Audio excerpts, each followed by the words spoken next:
So next step, I want to disconnect this caliper, or this, I should say, brake pad sensor. There's just a little clip here you push down and pull out. So that's released now. And what we want to do is get this pad out of here. So this is the inner pad that goes to the piston. I'll show you in a second. Be careful of your harness. It should just pull through. You see the wire? Oh, come on. Oh, there's a little bracket here on the back. Just push that out. There you go. And then it'll be through. I forgot to do that. Okay, so here's our sensor right here. Right there, that's our sensor. We can reuse this, and I'll show you that in a second. This one didn't get worn down enough to kill it, so we can reuse it. And then the outside pad, this one's glued in. Oh, come on. Oh boy, I may have to get the screwdriver. Looks like they use like contact cement here. Come on, separate. Oh man, this one's tight. It's all sticky. We'll get it.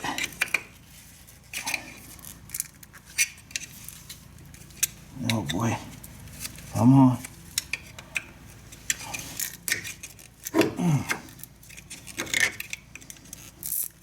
The heat here must have really bonded this. It looks like they used contact cement. Let me zoom in. I don't know if you guys can see what I'm doing. Right here, it looks like they used contact cement on this thing. Oh, there it goes. All right, so you can see all that glue on there. See that? So we'll clean this all up nice, and then we'll push the piston back. So on the sensor itself, you can see the little clip back. Hopefully you can. It's shiny on the back, and that's the front, and that's the back, the way the wire comes in. And then grab your pad. I'm going to try to get this on camera. Let me get it set up here. Hopefully it's focused, but what we'll do is spin this around so we're in the right direction. So you can see here's your metal clip, and your wire should be going back like this, and then you're going to, it's a pressure fit, and that's going to lock in place, and it'll be held in like this. Now, a little tip and trick on these: if you put your sensor back in and it's kind of loose, it's a little too wobbly for you, even though the clip's in there, just put a little drop of crazy glue on the back, down at the bottom, 1, 2, maybe at the most, right in there, and you're all set, and that'll lock it in nice and firm for you, so when it's in there, it's not moving around. Remember, the harness goes through the caliper, little bracket, that'll kind of hold it steady, so you should be good. Now, don't forget on these on this caliper to go ahead and pop these boots off and lubricate the slides, especially if they're frozen. Make sure they're moving, otherwise your brake pads will wear out prematurely. Now it's time for us to push the piston back in, and you can see, because as the brakes pads wear down, this piston gets pushed out. We need to put it back.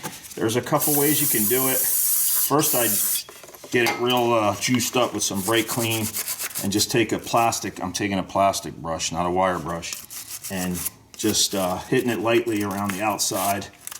Hit it again, just to keep any crud from getting pushed back in. So you clean up the piston, and then take an old pad, put that on top of the piston right here, and then get a C-clamp. And where's my C-clamp? Here it is. To get yourself a C-clamp, you can slide this over like this, and then bolt down the C-clamp, tighten it up, and that will compress the piston so that the piston flat moves back out, and that'll give us room for the new shoes or brake pads that are much thicker. I want to try to get this shot for you. It'd be nice to have a camera guy here. So here's our C-clamp, and we got the old pad here, the pistons here, and what I'm going to attempt to do with just 2 hands is hold the caliper, the camera, and I'm going to start cranking this in. And what you want to do is look right in here, and you should see that piston start to move in if nothing falls. Let's see, I'm going to use my knee too.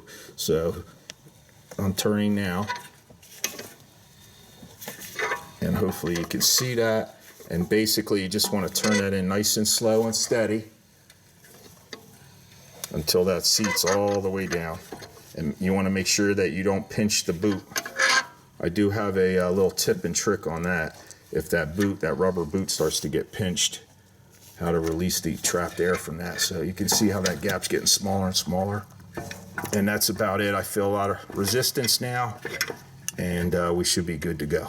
Check your boot right in. Here's what I was talking about. Make sure nothing's pinched and it's sitting flat, nice and flat back in there. So now I'm going to put the caliper bracket on. Now there's these 4 pins here. What you want to do is take your wire brush, clean those up real good, get the rust off of there. And then I'm going to put a little bit of brake grease on those before the caliper goes back in. Putting the caliper on, simple enough, or the bracket, so I got these cleaned and lubed up. You might be able to see that on camera. And that's kind of important.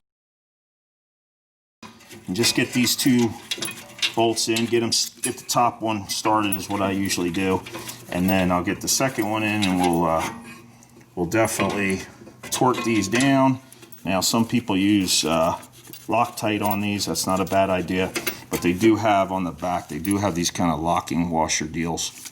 So I'm just going to put them in dry. They're not very lubricated, so I don't think they'll come back after I torque those suckers down.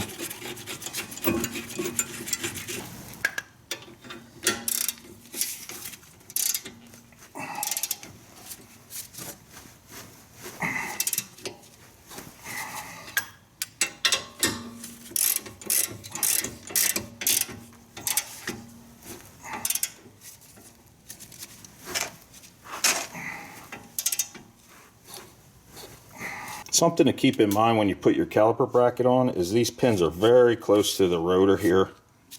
It's very tight tolerance, so make sure that your rotor's back all the way, that this bolt's tight, that little bolt we took out, and that these 4 pins are clearing. So when you turn this, you shouldn't hear or see any grinding going on. So we've got some lube on those pins, on the caliper bracket pins, and here's what I use. I'll leave a link down below. This is the ceramic brake grease. And then you want to take a little bit on your finger and just put this on the outer ridge of this piston here, or right on the face of it, I should say. Just coat that, and then on the back side right here of this side of the caliper, on the inside, just take a little bit. And this will help try to prevent not just the corrosion, but the squealing or squeaking. And then that's that. On the pads themselves, the outside pad, just in this little hook thing where it sits onto these pins right here, I just take a little grease and lube that up, and then that should be good.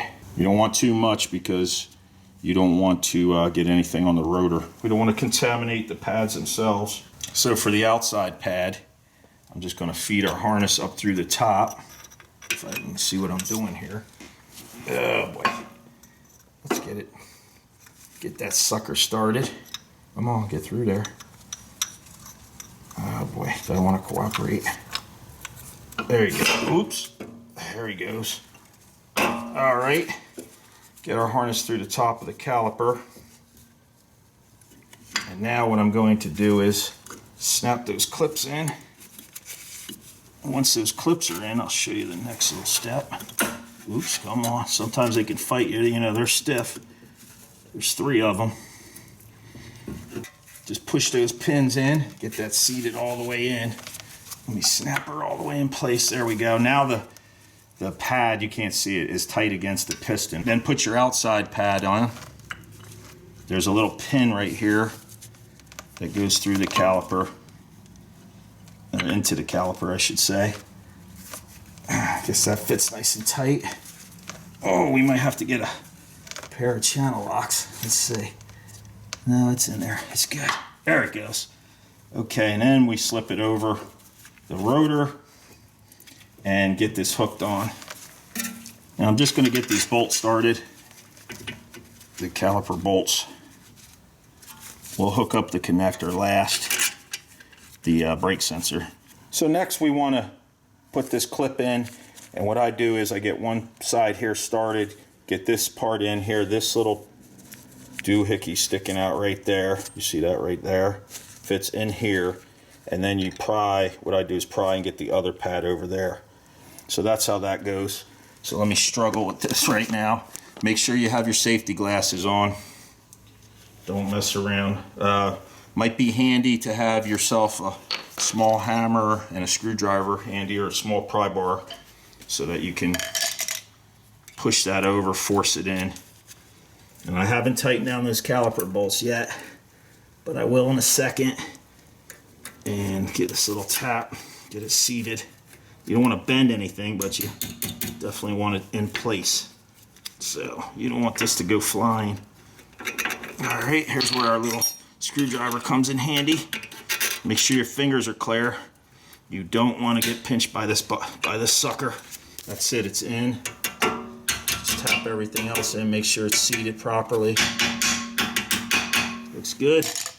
I'll show you guys what we got, since you probably couldn't see a thing from that angle. And there you go. So you're over here. This is the bracket, you know, the caliper bracket. You got one down there, and then this piece is in that little hole, all set. So let me hook that connector back up. You guys don't need to know that. I'll torque down these caliper bolts, and we should be good to go to put the wheel back on. So there you go. We've got the left front done. We'll go over to the right front, same procedure, except we don't have a brake sensor over there, so there's no need to worry about that. And now we'll go to the rears, and I'll show you how to do, or some tips and tricks on the rear brake pads. Now keep in mind, the rears do not have that sensor.